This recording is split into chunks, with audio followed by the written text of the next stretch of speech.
All of his co-workers were gone. What could it mean? Stanley decided to go to the meeting room. Perhaps he had simply missed a memo. No matter how hard Stanley looked, he couldn't find a trace of his co-workers.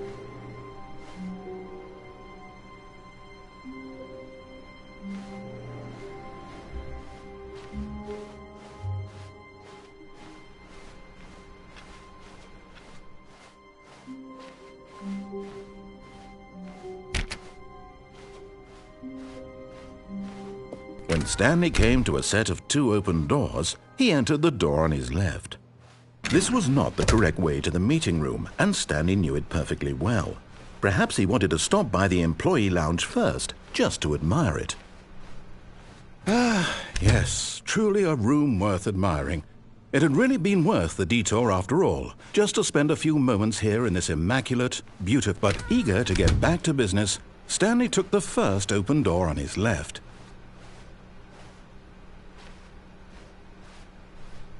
Stanley was so bad at following directions, it's incredible he wasn't fired years ago.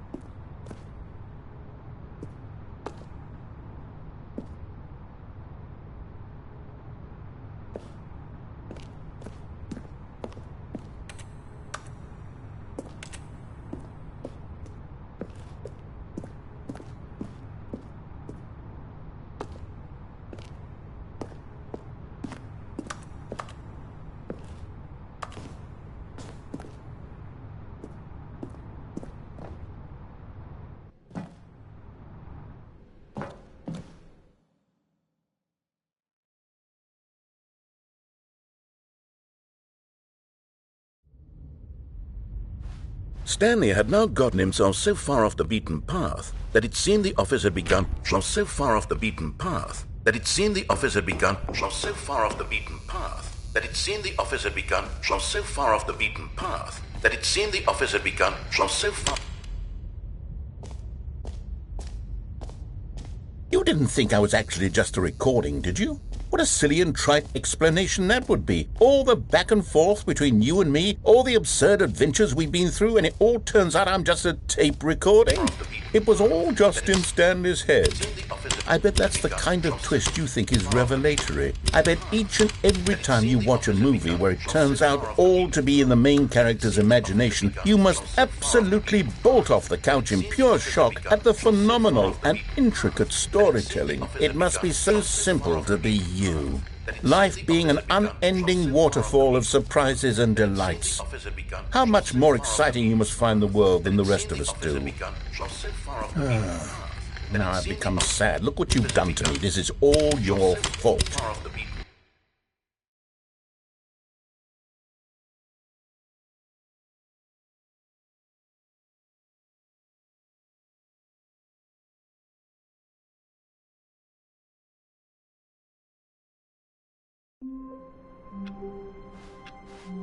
All of his co-workers were gone. What could it mean? Stanley decided to go to the meeting room. Perhaps he had simply missed a memo.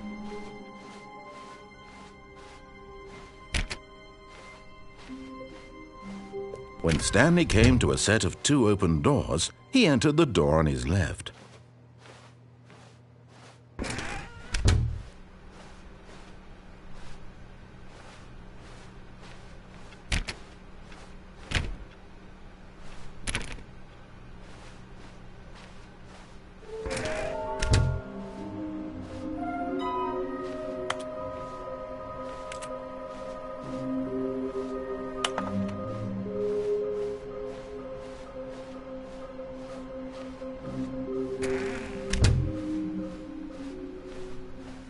Coming to a staircase, Stanley walked upstairs to his boss's office.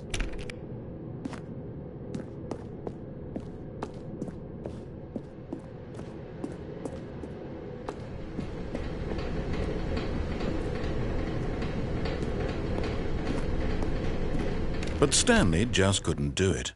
He considered the possibility of facing his boss. Admitting he had left his post during work hours, he might be fired for that.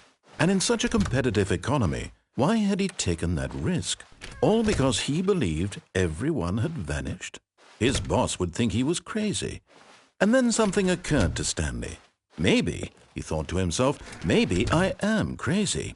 All of my co-workers blinking mysteriously out of existence in a single moment for no reason at all. None of it made any logical sense. And as Stanley pondered this, he began to make other strange observations. For example, why couldn't he see his feet when he looked down? Why did doors close automatically behind him wherever he went? And for that matter, these rooms were starting to look pretty familiar. Were they simply repeating? No, Stanley said to himself, this is all too strange. This can't be real. And at last, he came to the conclusion that had been on the tip of his tongue. He just hadn't found the words for it. "I'm dreaming!" he yelled. "This is all a dream." Oh, what a relief Stanley felt to have finally found an answer, an explanation. His co-workers weren't actually gone. He wasn't going to lose his job. He wasn't crazy after all. And he thought to himself, I suppose I'll wake up soon. I'll have to go back to my boring real-life job pushing buttons. I may as well enjoy this while I'm still lucid. So he imagined himself flying and began to gently float above the ground. Then he imagined himself soaring through space on a magical starfield, and it too appeared. It was so much fun, and Stanley marveled that he had still not woken up. How was he remaining so lucid?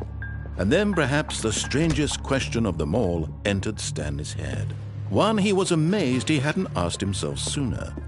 Why is there a voice in my head dictating everything that I'm doing and thinking? Now the voice was describing itself being considered by Stanley, who found it particularly strange. I'm dreaming about a voice describing me, thinking about how it's describing my thoughts, he thought.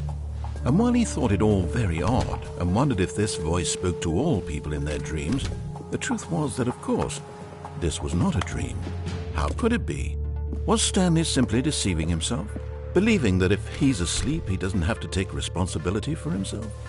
Stanley is as awake right now as he's ever been in his life. Now, hearing the voice speak these words was quite a shock to Stanley. After all, he knew for certain, beyond a doubt, that this was in fact a dream. Did the voice not see him float and make the magical stars just a moment ago? How else would the voice explain all that? This voice was a part of himself too. Surely, if he could just... He would prove it. He would prove that he was in control, that this was a dream. So he closed his eyes gently, and he invited himself to wake up. He felt the cool weight of the blanket on his skin, the press of the mattress on his back, the fresh air of a world outside this one. Let me wake up, he thought to himself. I'm through with this dream. I wish it to be over. Let me go back to my job. Let me continue pushing the buttons. Please, it's all I want. I want my apartment and my wife and my job. All I want is my life exactly the way it's always been. My life is normal. I am normal. Everything will be fine. I am okay.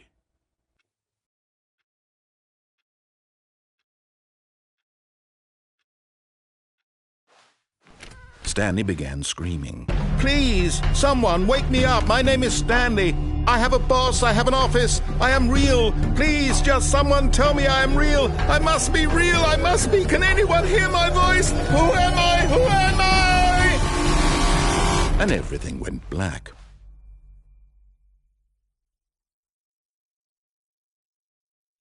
This is the story of a woman named Mariella.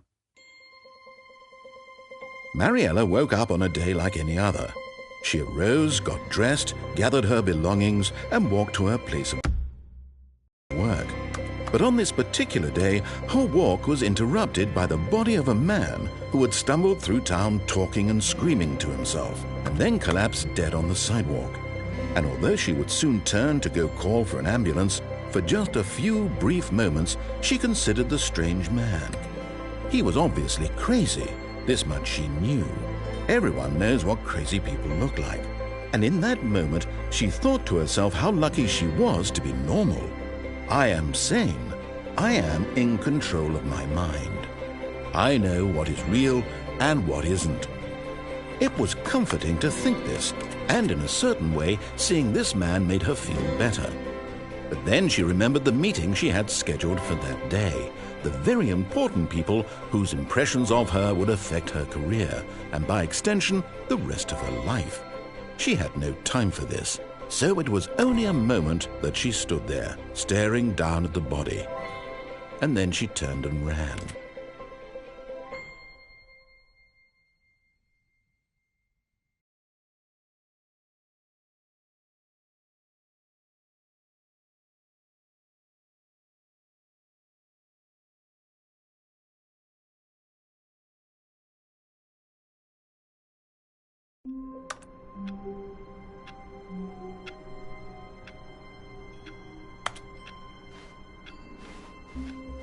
All of his co-workers were gone.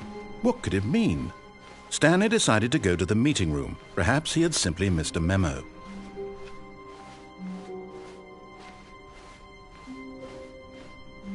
When Stanley came to a set of 2 open doors, this was not the correct way to the meeting room, and Stanley knew it perfectly well. Perhaps he wanted to stop by the employee lounge first, just to admire it. Wow, yes, this room. What? But eager to get back to business, Stanley took the first open door on his left. And so he detoured through the maintenance section, walked straight ahead to the opposite door, and got back on track.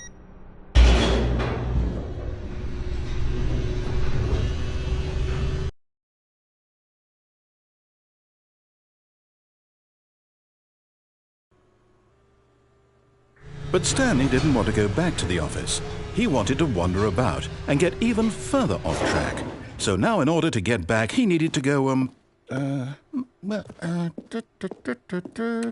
from here it's, left. Oh, no, it's to the right, my mistake. No, not the right. Why would I have ever said it was to the right? What was I thinking? It's clearly... Oh dear, would you hold on for a minute, please? Now, let's see. We went down right, left, down, left, right. Yep, okay, yes. I've got it now. This story is absolutely, definitely this way.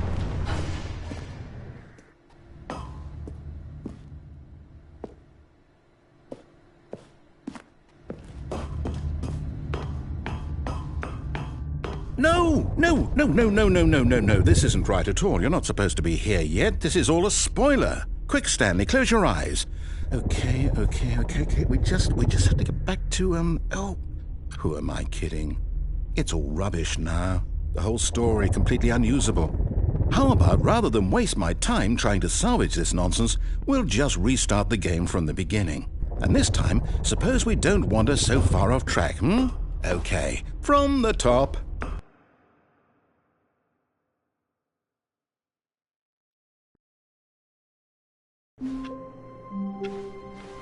All of his co-workers were gone. What could it mean? Stanley decided to go to the meeting room. Perhaps he had simply missed a memo.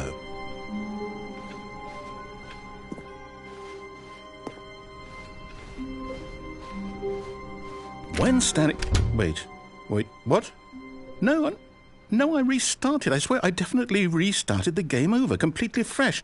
Everything should be... Oh, did something change?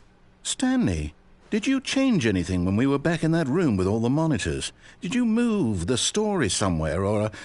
Hold on. Why am I asking you? I'm the one who wrote the story. It was right here just a minute ago. I know for sure that it's here somewhere. Okay, then. It's an adventure. Come, Stanley. Let's find the story.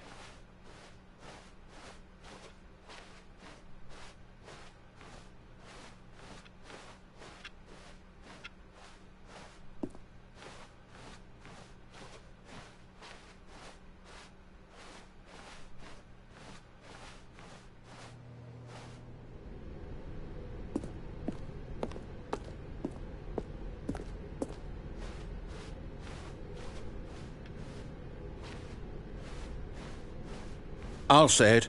This is the worst adventure I've ever been on. I can promise you there definitely was a story here before. Do we need to restart the game again? Well, I find it unlikely that we'll ever progress by starting over and over again, but it's got to be better than this. Okay, let's give it a shot. Why not?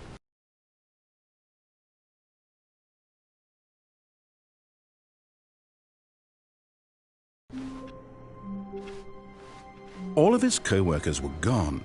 What could it mean? Stanley decided to go to the meeting room. Perhaps he had simply missed a memo.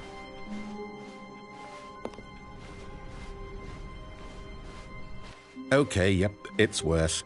I might be remembering this wrong. It's possible the story is back where we just came from. Why don't we go back the other direction and see if we missed anything?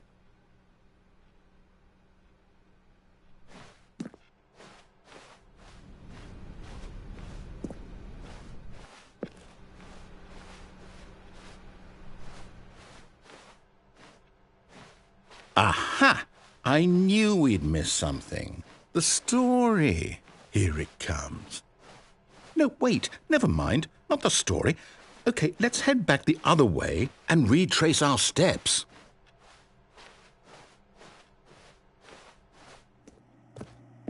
Now this... Well, I'll be honest, I don't recognize this place at all. Is this the story? I don't think so. I can't quite recall, but I believe my story took place in an office building. Is that correct? Do you remember, Stanley? Well, do you know what? Since I've completely forgotten what we were supposed to be doing, how about this? You win! Congratulations! I know you put in a lot of hard work, and it really paid off, so good job.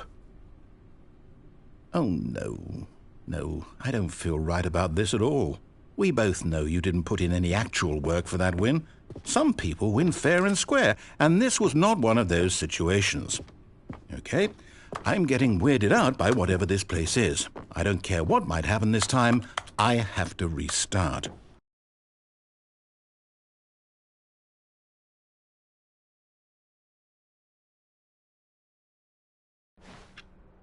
All right, I've got a solution. This time, to make sure we don't get lost, I've employed the help of the Stanley Parable Adventure Line. Just follow the line. How simple is that?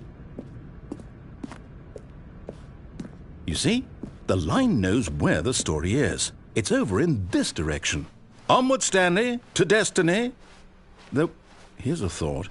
Wouldn't wherever we end up be our destination, even if there's no story there? Or to put it another way, is the story of no destination still a story?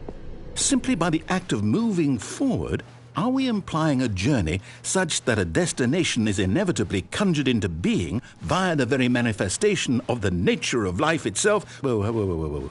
Hang on. That got a bit weird back there. Well, I'd like to apologize. Not sure where I was going with all that. You know what? I think what we need right now is a bit of music to lighten the mood.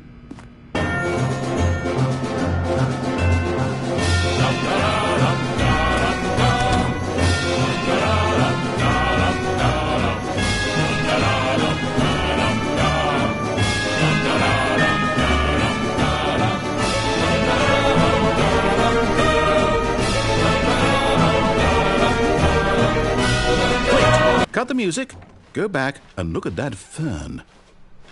Wait, what? We're back at the office? No.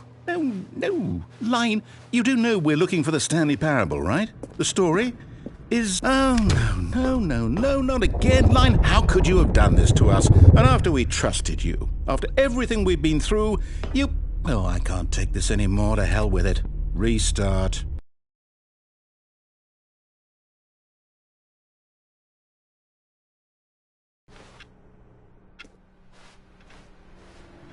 You know what, Stanley? I say forget the adventure line. What's it ever done for us? We're intelligent people, right? Why can't we make up our own story? Something exciting, daring, mysterious. Ooh, this all sounds perfectly doable. Why don't we simply start wandering in, well, I don't know. How about this direction?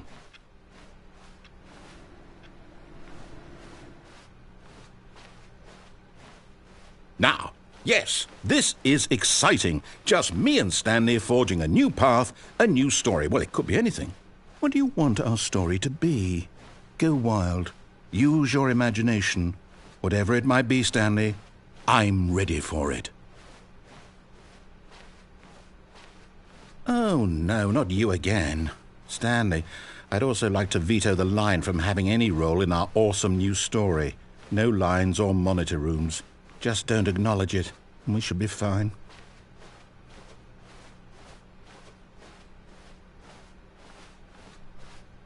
Ah, a choice. We get to make a decision. From here, the story is in our control. How important we mustn't squander the opportunity. In fact, I believe I need a minute to think here. Just walk in circles for a minute. Okay, so I know that each door has to lead somewhere, which means that somewhere at the place where we're trying to go, there must be a reverse door that leads here.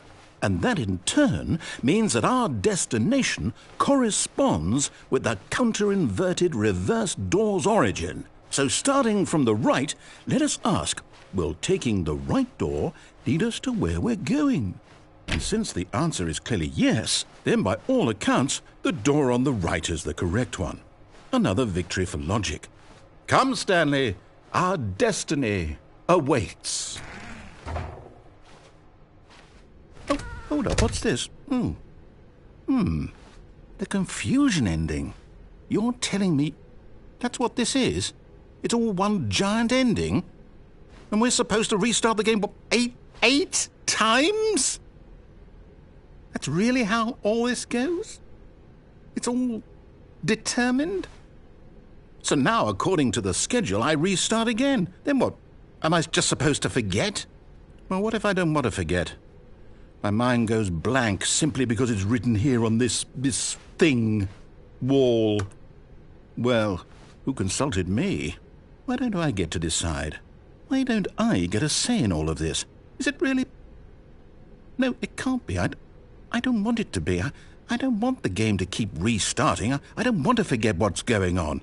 I don't want to be trapped like this. I won't restart the game. I won't do it. I won't do it. I won't do it. And the timer stopped? Does that mean, did we do it? Did we break the cycle? The, whatever it is that made this schedule? How would we even know? Will someone come for us? Will something happen? So, okay.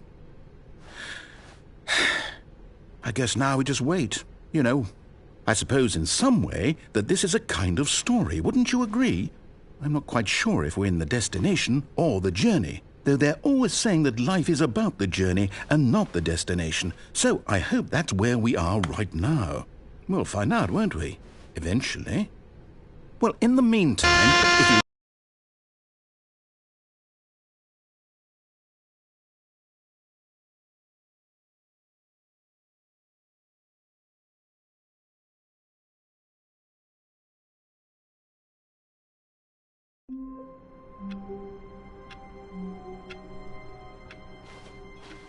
All of his co-workers were gone. What could it mean? Stanley decided to go to the meeting room. Perhaps he had simply missed a memo. Warmth spread through Stanley's arms. With the bucket in his arms again, he was home.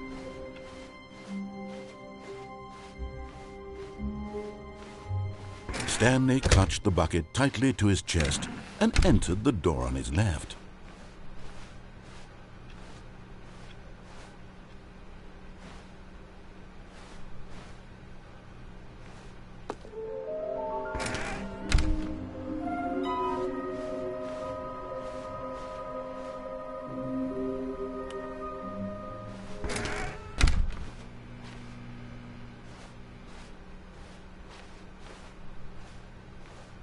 Coming to a staircase, Stanley and the bucket walked upstairs to the boss's office.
Stepping into his manager's office, Stanley was once again stunned to discover not an indication of any human life.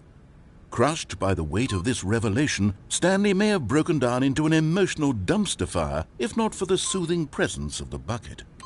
Even now, in his darkest of hours, did the bucket's warmth and guiding light pierce the dark clouds of confusion and chaos. It would be with him always. The bucket would, and he knew it. The two of them were inseparable. At this point, Stanley was so absorbed in the tender spiritual connection he shared with the bucket that he didn't notice the keypad behind the boss's desk, nor in his bliss of simply being near. But Stanley guessed the correct code by sheer luck. Was it that the bucket knew all along? Was the bucket guiding him? Yes, this is certainly the most logical explanation.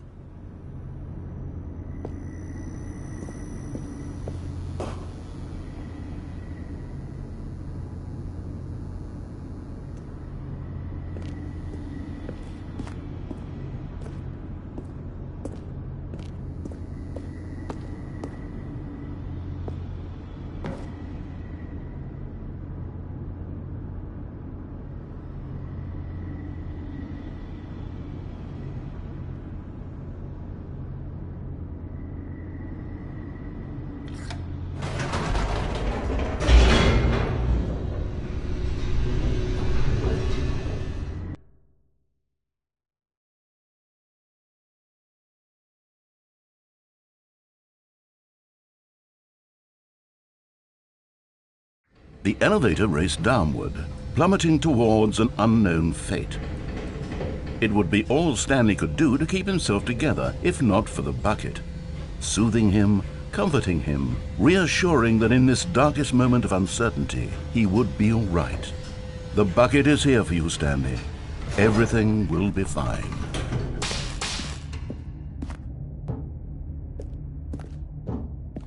Stanley and the bucket walked straight ahead through the large door that read, Mind Control Facility.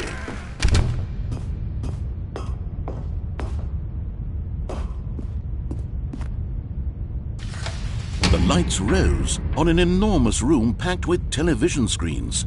What horrible secret did this place hold? Stanley and the bucket both wondered to themselves.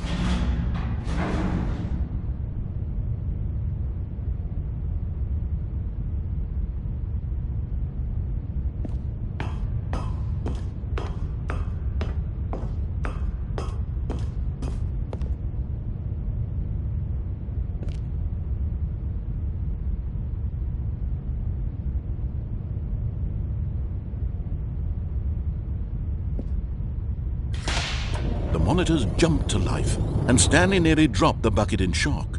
Everyone in the office was being videotaped, monitored like guinea pigs. The bucket had never seen anything like this, and it very nearly burst into tears as Stanley cradled it gently, reassuring it that everything would be fine.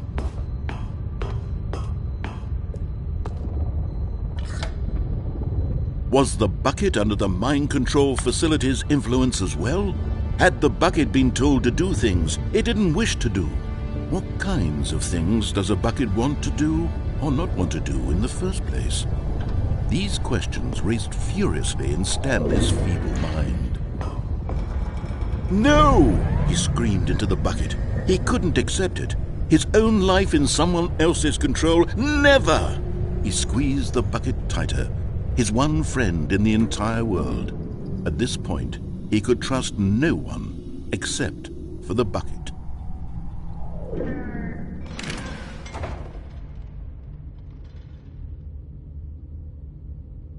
But here was the proof.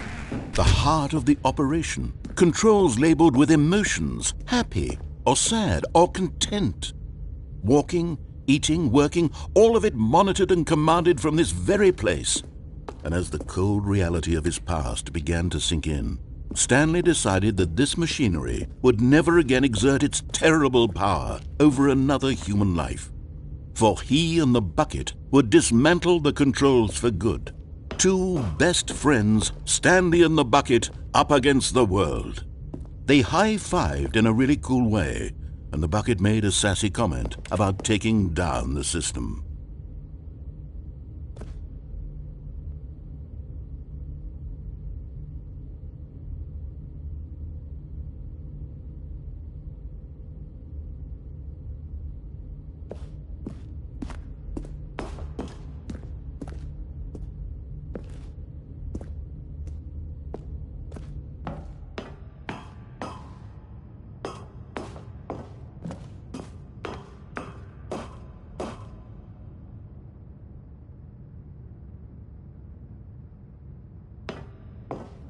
When at last they came to the source of the room's power, Stanley and the bucket knew it was their obligation to put an end to this horrible place and to everything it stood for.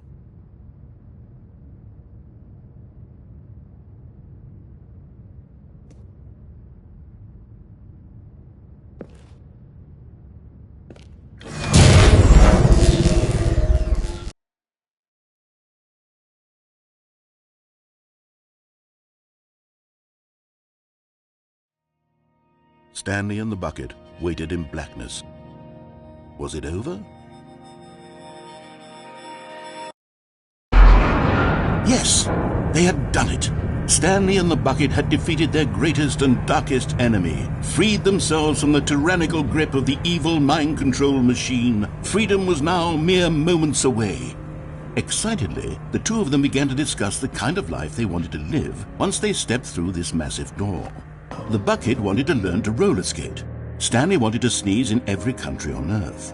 Both of them wanted to begin watching a movie, any movie, but then stop it halfway through and begin watching it in reverse from the end.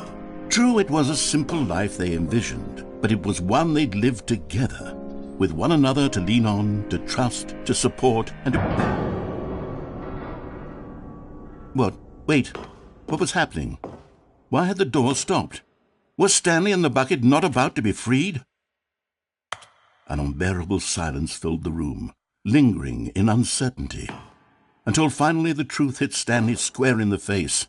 This building did not want the bucket to leave. Even the facility itself recognized the incredible calming presence of the bucket, needed the soothing warmth of the bucket, would go to any lengths not to part with the bucket. No. Stanley can't leave this place, not while he has such a precious bucket in his arms, not while this building has anything to say about it. Stanley realized he would never again leave this very room, but at least he has the bucket. To be trapped eternally in darkness isn't really so bad, Stanley thought to himself. As long as I have my bucket with me, right? I'll be okay, won't I? Stanley gulped. Very soon now, he was about to find out.